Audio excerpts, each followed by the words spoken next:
Welcome to Ponchatoula Live, the show where we make it easy for you to connect with the people of Ponchatoula. I'm your host, Parker Layrisson, and today I've got a great guest.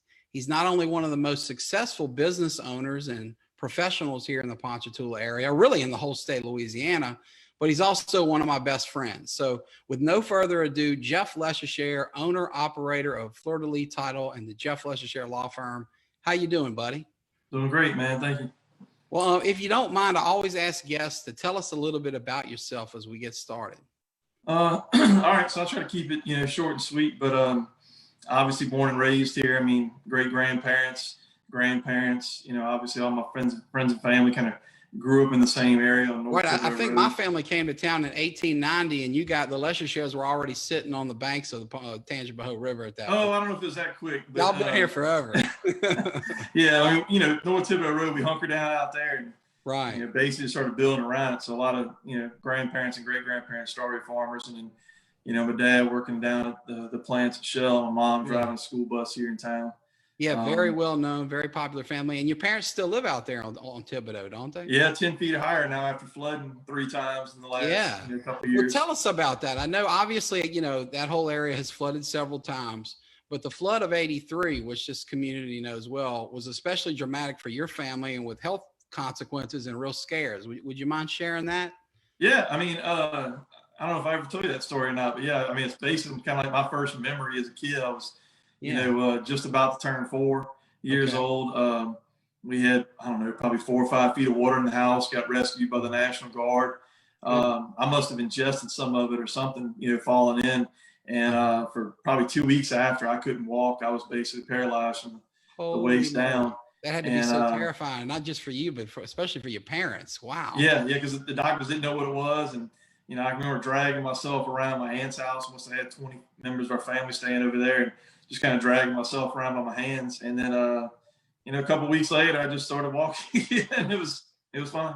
Thank God. And then we may get into this later, but then you went on to be a star athlete, football player, soccer player. I mean, I was playing soccer. So, not that I don't love soccer, but it's not like I was, doing those things in football or baseball or basketball. Or in the SEC football. You telling me PHS soccer in the 90s wasn't the best of the best athletes? Well, But I think you were district MVP, if I recall, Jeff. So yeah. District MVP. You got recruited to play where? Nebraska? Is that where they? Yeah, a small school, York College, which is like 35 miles west of Lincoln. I'm glad you tell me, because last week I couldn't remember the name of the college, but David Finley, our guest, the father of the quarterback, TJ Finley, was telling us right. about. It took one snowfall, and that was it. That's what he said. He said it started snowing in like September, and you couldn't see the ground till March, and so he got recruited to play basketball up there. But like you, it was one and done. He was out. Yeah. Well, so we're talking about getting very sick. When you're about 3 years old. From there, eventually you go on to St. Joseph. And of course, that's where we met. Yep. Tell us about that. What was St. Joseph like for you? You were a couple grades behind me, so we didn't really become friends till after we got out of there. Sure. But what was it like for you? What was your gang? Who'd you hang out with? And what are your memories of your SJS days? Well, it was an interesting class. I think we had just 28 kids. We had 20 girls and 8 guys. Right. So you get pretty close to the guys for sure. But for me, with a mom as a school bus driver, my parents were pretty disciplined. Sure. I mean, St. Joe was just keep your nose down and keep working and stay out of trouble kind of thing. And I think I got 1 detention for maybe Miss Burner for acting up in church one time. Yeah. I never got in trouble or anything because, there's nothing the school could have done to me that would have been worse than my parents when I got home. So Right. That was the difference. And then those days you got whipped at school, and then you got whipped again when you got home. Much worse. Oh yeah, definitely. Yeah. Do you have any recollection of the nuns? Because I know they left early, and I barely remember them being 2 years ahead of you.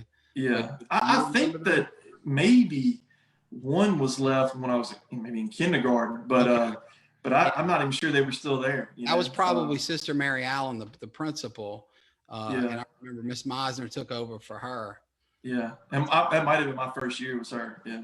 Yeah, it's one of those things. I look back and I saw somebody posted a clipping maybe on Facebook the other day with a picture of them, and it brought it all rushing back. I could recognize Sister Mary Allen like it was yesterday, because of course we were terrified of our principal. But yeah, it's funny how those early memories are really Yeah, tough. it is. I mean, because I think my kindergarten class was actually in the convent, and Miss Sandra Fulmer, Mike's wife, Yeah. was my kindergarten teacher. So Oh, neat. That's neat. Well, I had Kelly Landry's mom. I had Miss Landry and Miss Reagan, and they were sisters, and they kind of yeah, tag teamed us. They were great. It was a yeah, they were wonderful. good people. Kelly was in our class, so that was kind of neat. So that's neat. So you went on to, and as presumably you started playing sports there. Obviously, we all played City League. Tell Yeah. us a little bit about that. What you Well, were I in. mean, we grew up playing baseball, football, everything as kids coming up. I really didn't get into soccer until I was probably 9 or 10, and Really?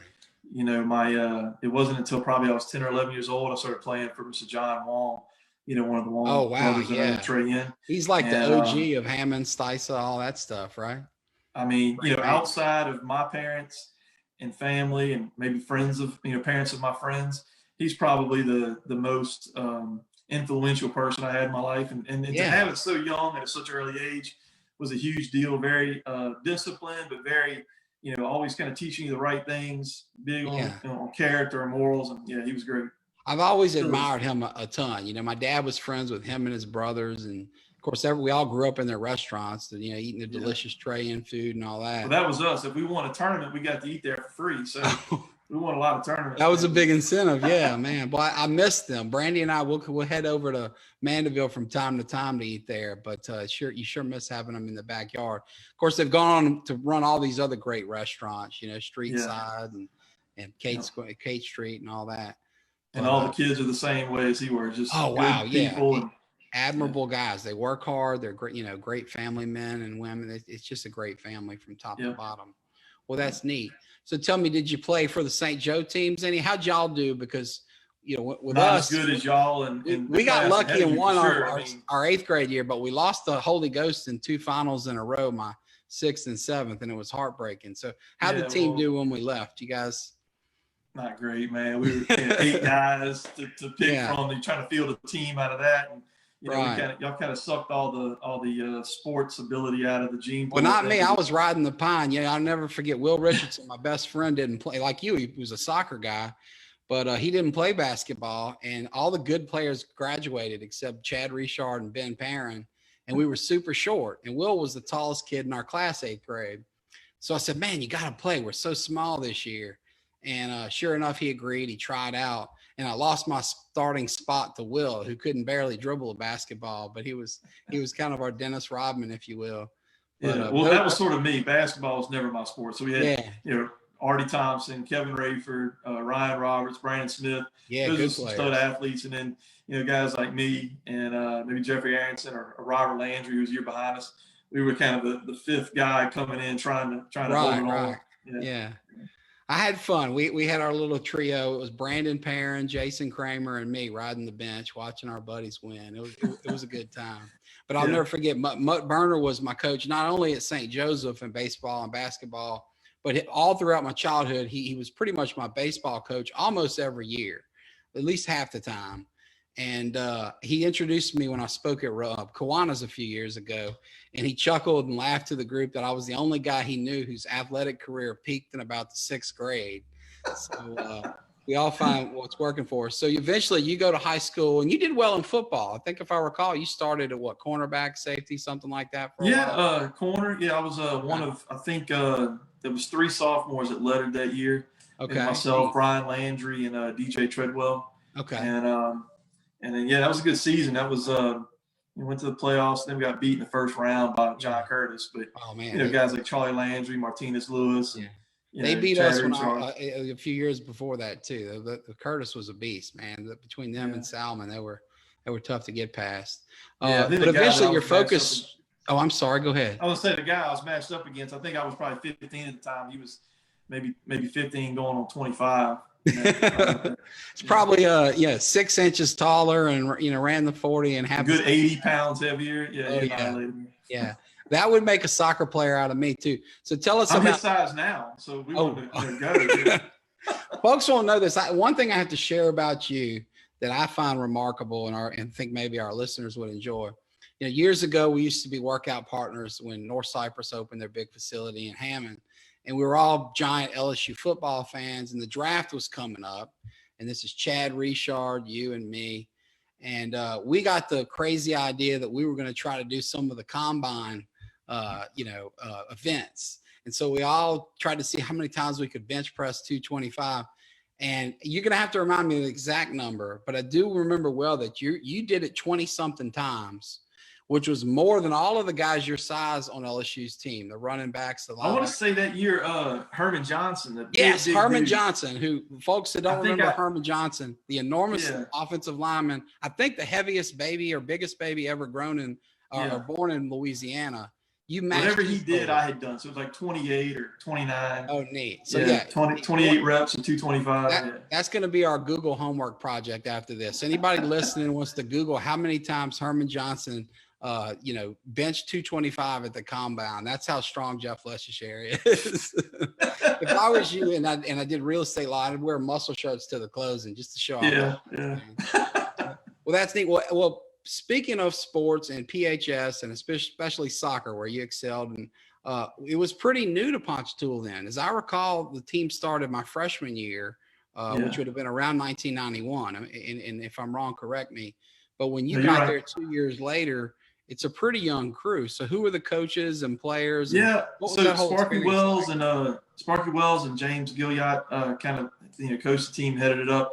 We were good. We went to the semifinals of state our senior year, but we were pretty much controlled or governed by the sophomores. Like guys like Russell Taylor, and Sean Parker, Bear Reagan, Tyler Henderson, my old brother Ryan.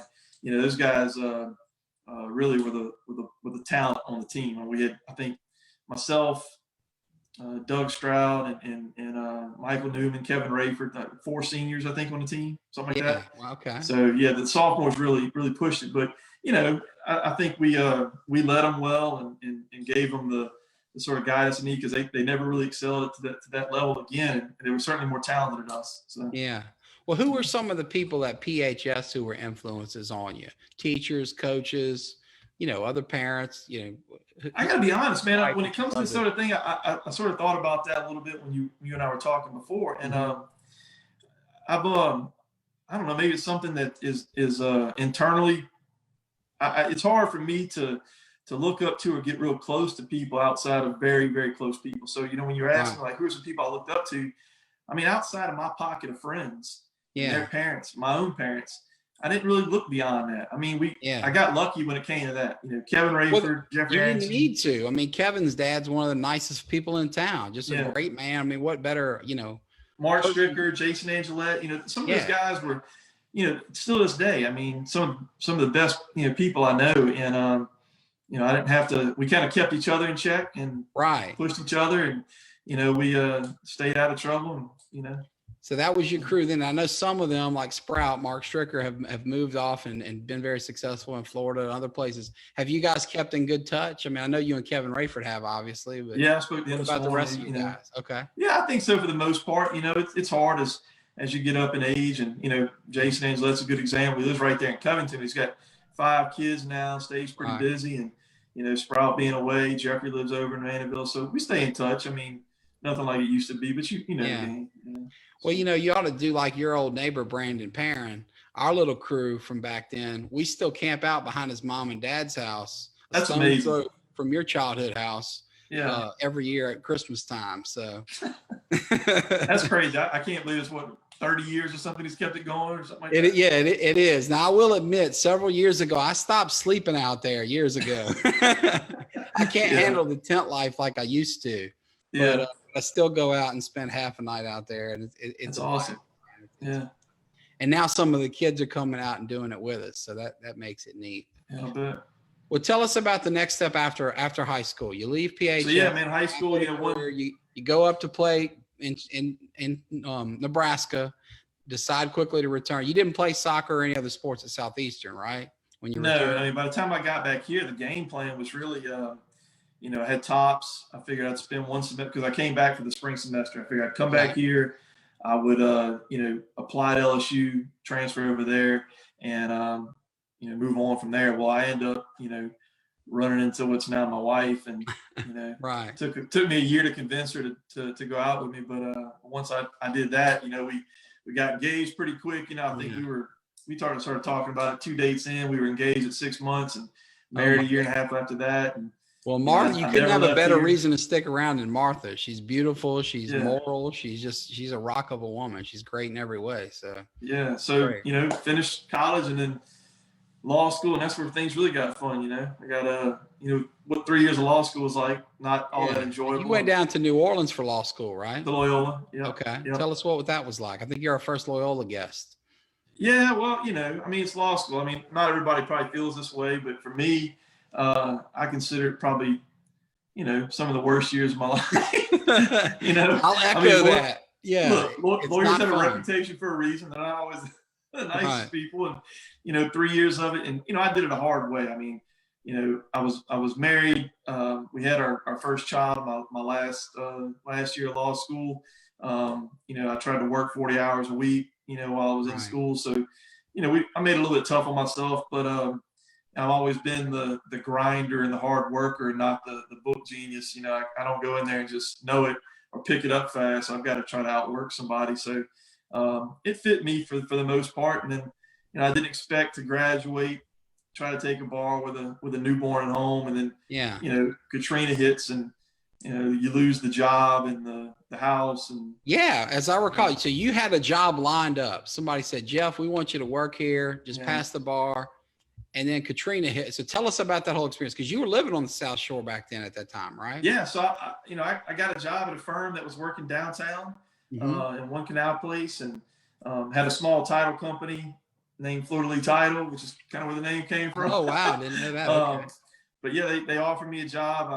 I accepted it, graduated, took the bar. Before the bar results even came out, Katrina hit and devastated the whole area, and the firm packs up, and the owner of the firm decides to go in-house with a big client of hers, and that was it. So I was kind of left, newborn baby, and well, she was 6 months, I guess, old at that time, and a wife to take care of as well, and nothing.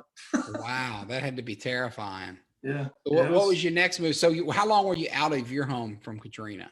Oh man, so we left on a Saturday morning, and came up here and see how severe it was. So we packed up and went to my brother-in-law's in Houston, and stayed there for about a month after everything was devastated. Then Rita comes through and chases us back home. Right. I had my in-laws with me, so we ended up renting a house on right off of Dunson Road. And, I started looking for jobs, and there was nothing in the legal field. I don't know if you remember what things were like back then. So I was do. looking all over the country. Really rough. Yeah, so I ended up going to work for a developer and a hotel owner down in the city, which was a wild year, and stories for another time. Right.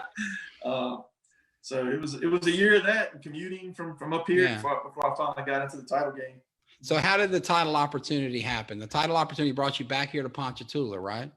Yeah. So Leader Title, which is still in operation out of LeSaicherre, Louisiana, was looking to put an office in Ponchatoula, and being a Ponchatoula guy, and having been interested in title, I think my aunt had worked with them way down the road back in the day, and so they reached out, and look, that was a hard sell to the wife. I mean, even though commuting down to the city wasn't great, at least it had a decent salary. Starting out over here, I was guaranteed half as much money. I think we joke about it now, but the guys on the back of the garbage trucks were making more money than I was my first year. And with $150,000 in school debt to get there. Yeah, like an extra house note, basically.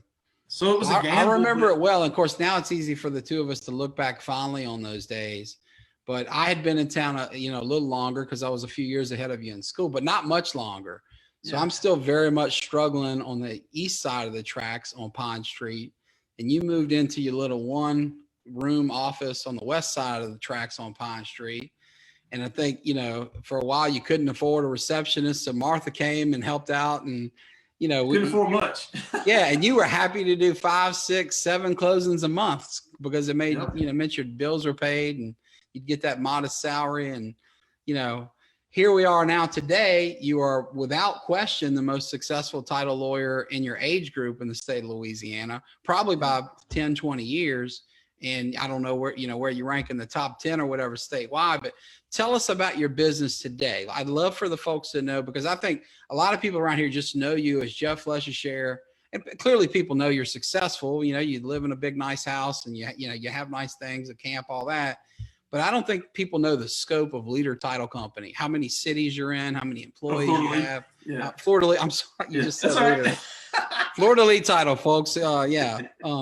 So Fleur de Lis Title has grown from this modest beginnings, and we'll go back to how you started and went on your own, but tell us about where you are today, just so we can contrast it with the one-room shop with your wife working the front desk of your early days. Yeah, so now we're 9 offices. I have 14 attorneys that work for me. We're a staff of over 50 people.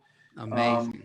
Offices in Hammond and Covington, Slidell, 2 on the South Shore, Baton Rouge, Lafayette, Coshada, and we're approaching 3,000 closings for the year.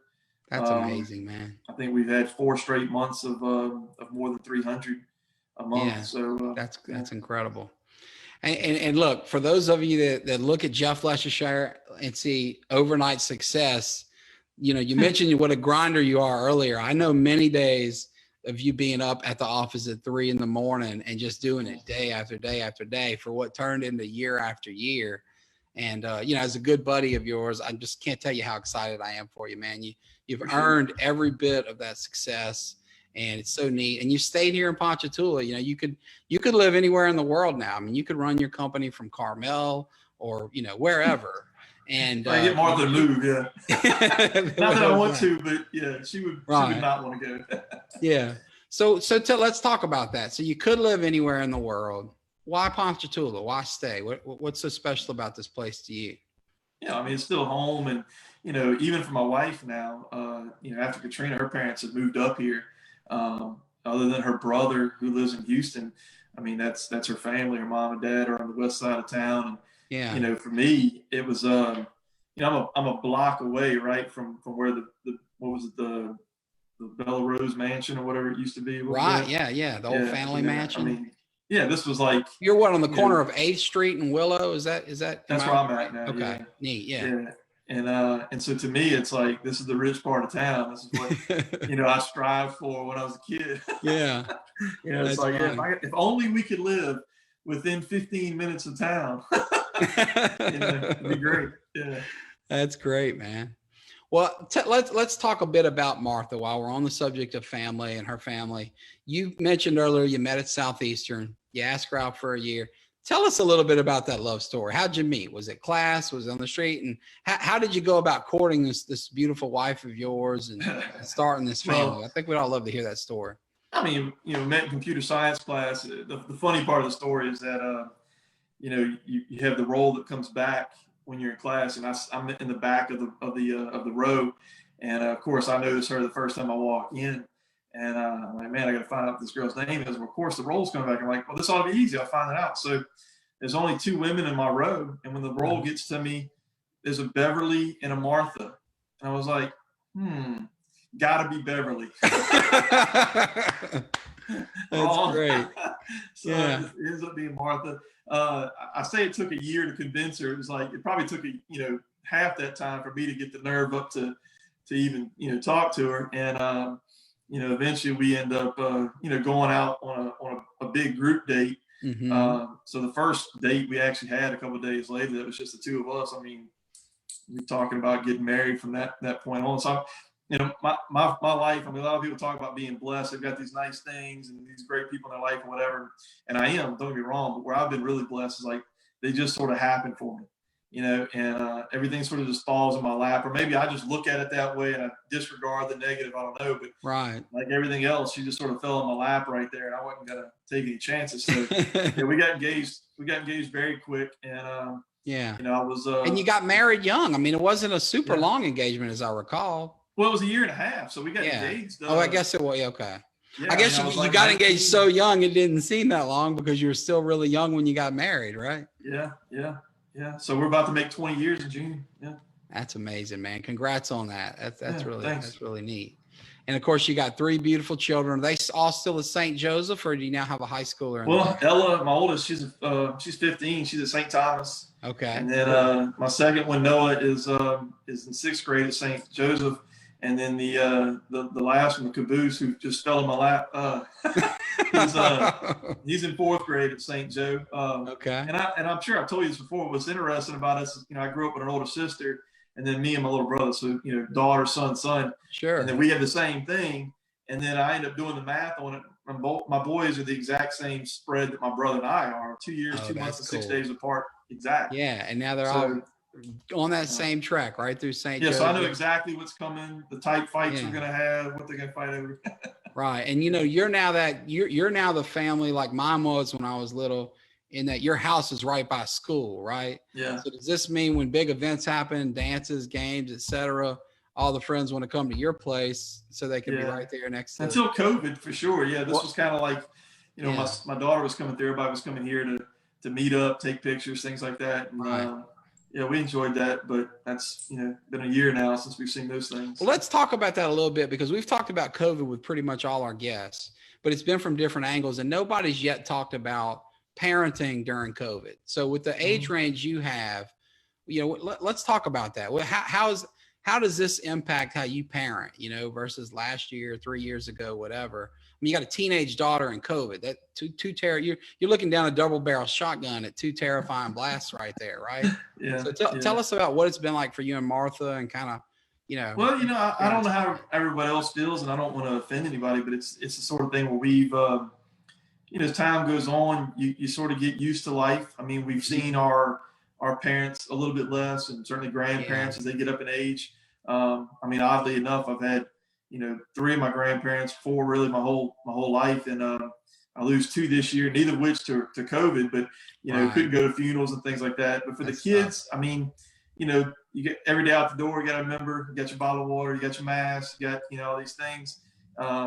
They just started getting to where they're starting to get back in extracurricular activities. And, we got to be a little bit more apprehensive about, who can come over, and which has been kind of good. I mean, I like my daughter's little boyfriend, but, for a little while there, I didn't have to worry quite as much. Like, well, you got COVID, maybe. So, do you keep the shotgun handy and visible when he comes around, or are you way past that by now? Yeah, I'm past that. He's a good kid. He's a nice kid, but yeah, as a dad, it didn't hurt to be able to do that.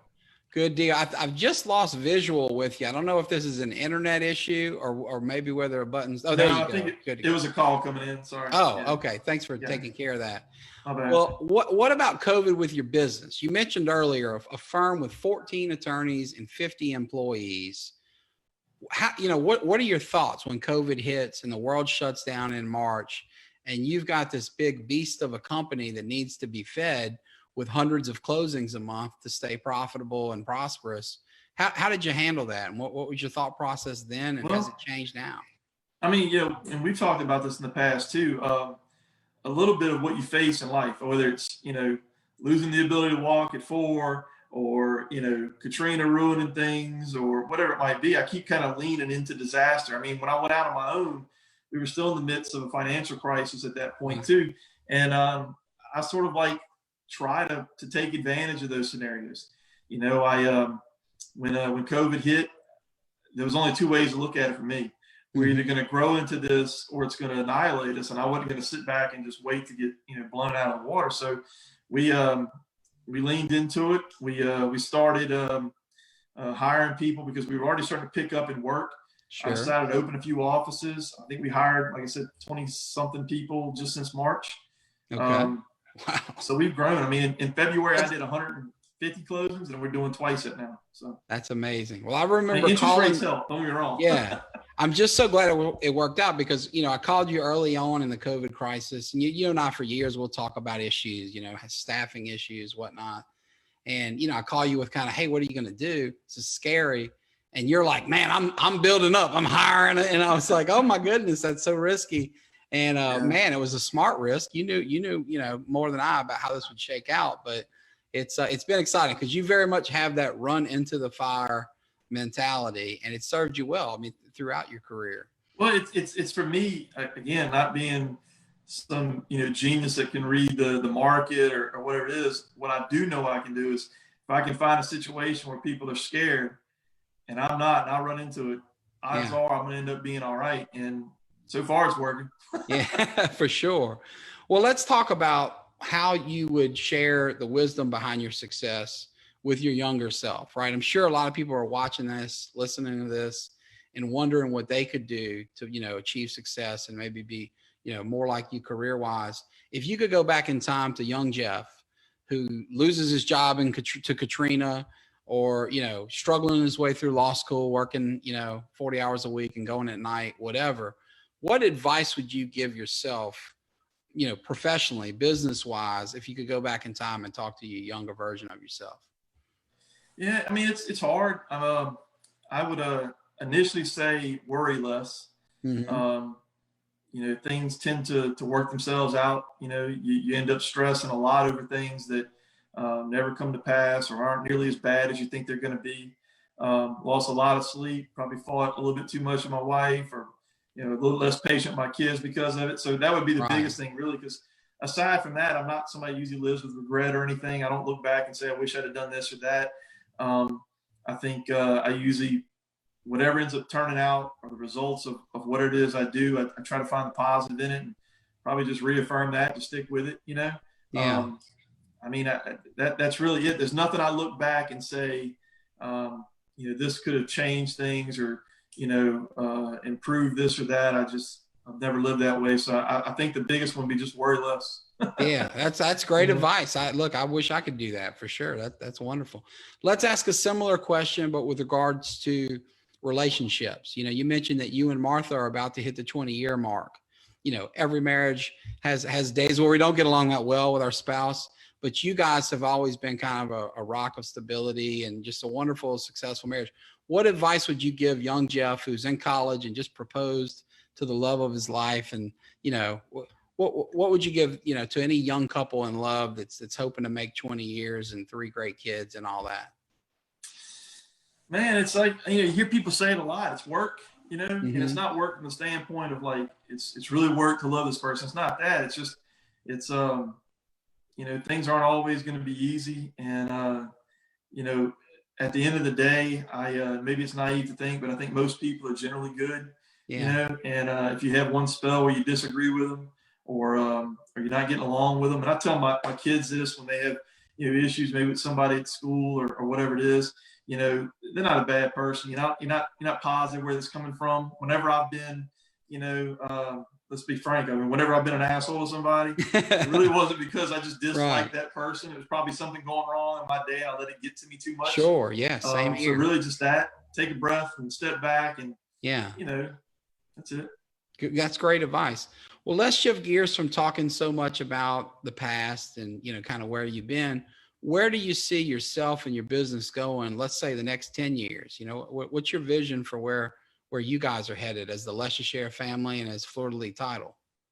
So 10 years is a lot going to change. I mean, technology is advancing so much of what all of us do, right? I mean, Look at what we're doing right now kind of thing. I mean, this would have been on a radio station at best, back in the day. But, we're trying to take advantage of that. Louisiana is advancing, digital signature kind of thing, e-notarization.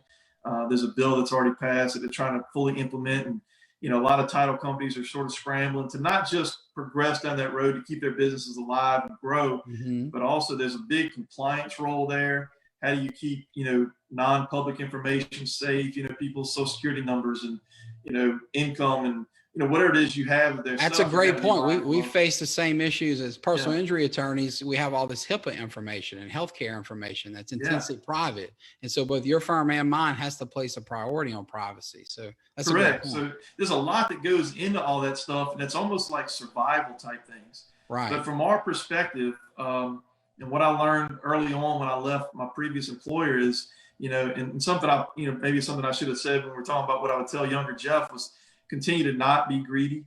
I think so much of my success has been, I guess, built on not being greedy, taking care of the people that work for us, giving people the ability, the opportunity to use their abilities to excel and trust that again people are going to be good and they're going to take care of you if you take care of them, and probably to keep doing that. If we keep doing it, I mean, we're on track to possibly grow into one of the biggest title companies in the state.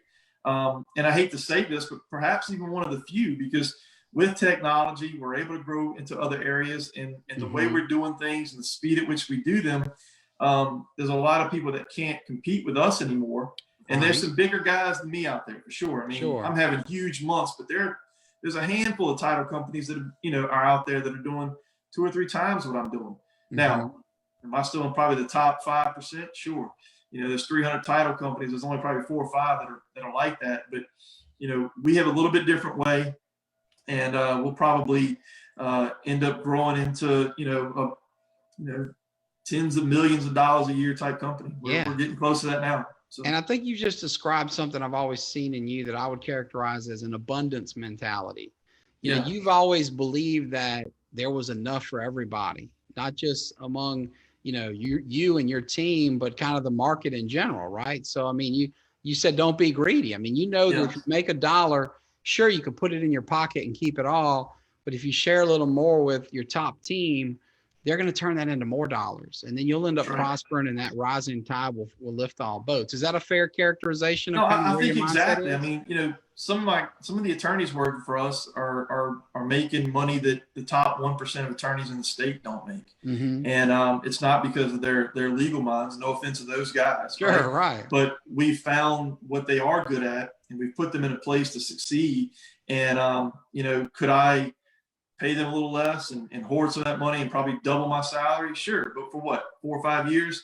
And then they're just going to leave and do what I did when I left my boss. And what I would rather them do is sort of take it over, and, I'll take a smaller piece and they can live abundantly, and, maybe I have a better quality of life down the road is what I'm after, as opposed to just all the money, and we're trying to do that same thing with our staff as well, trying to make sure they're taken care of in ways that they can't find anywhere else. We have Samia Thomas, which is what our class president, Captain. I love Mia. She's homecoming great. Queen. We bring her in once a month, and she does massages for the whole company. And she's great. Yeah. Anybody who doesn't know Samia, if you need a massage, she is awesome. Wonderful. But doing little things like that. And it's her company. Do I have it right? Is it Elite Touch? Does that sound right? Yeah. Elite Touch Massage. Okay. Yeah. Just want to make sure to give a friend like her a plug, because she's great at what she does. Yeah, and great person for sure. Yeah, for sure. But doing things like that, and whether it be an IRA or the medical benefits, I mean, we started giving that kind of thing. I think when we had 20 employees, we didn't have to do it until we had 50. We pay 80% of the employees, premium, as opposed to 50%. And, at the end of the day, it's like, if you get caught up in, this pool of 10 grand that you maybe could have saved, maybe you miss out on this $1 million over here. And that's always kind of how I've tried to look at it. So. Yeah. Well, I like that approach, and it's just very thoughtful, and I think it makes sense. But not everybody sees it. It's not always intuitive. It takes a certain level of vision. Well, let's talk about anything else you might want to about what's going on. Right now we're living in interesting times. There's national election. I don't want to get into all that stuff, but locally, I know, for example, the 7th Ward court system is very important to you, and you worked there for many years as juvenile public defender. Grace Gassaway, a judge I really admire a lot and who came on the show here recently, she just won a very close election. It was 50-50. So she, won by just a few hundred votes maybe.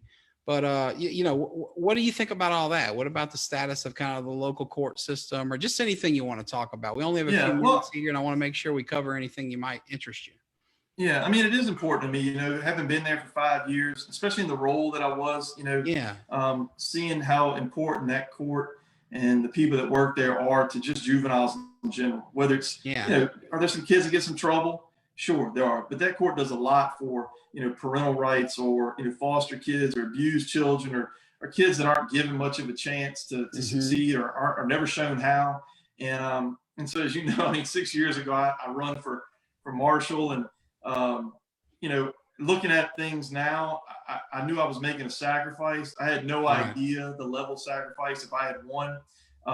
Would I still have liked the job? It would have been great for me internally. I would have felt great about my days being able to help people like that. But, it didn't happen. Yeah. And here we are 6 years later. And, it's troublesome to see, the current marshal say he's going to take, minimum salary, whatever it is, 50 grand, I think we're saying, or whatever, and he's out there making 200 plus a year. When, as I recall, that was the number one issue of the race was the salary. It's a small office, a small budget, and the promise was to take a minimal salary in the 50,000 range, and he's paid himself up to 230,000. And it's what that money is extra fees, right?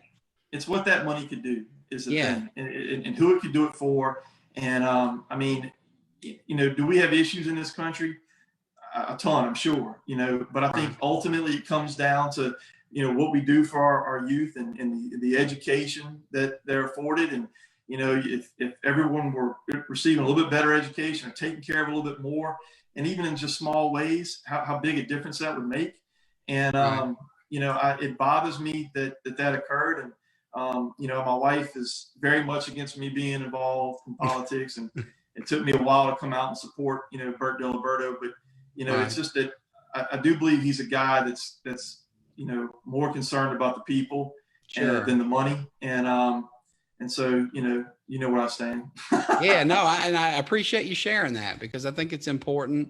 And look, with all the other big races going on, Marshall is not the hottest, or sexiest race in town, if you will, right? I mean, it's not one that. It's like title. No one knows what they do. Nobody knows what I do as a title lawyer. Nobody knows what Marshall does, but ultimately they're pretty important, like everybody else's gig. For sure, yeah. It can be a big deal.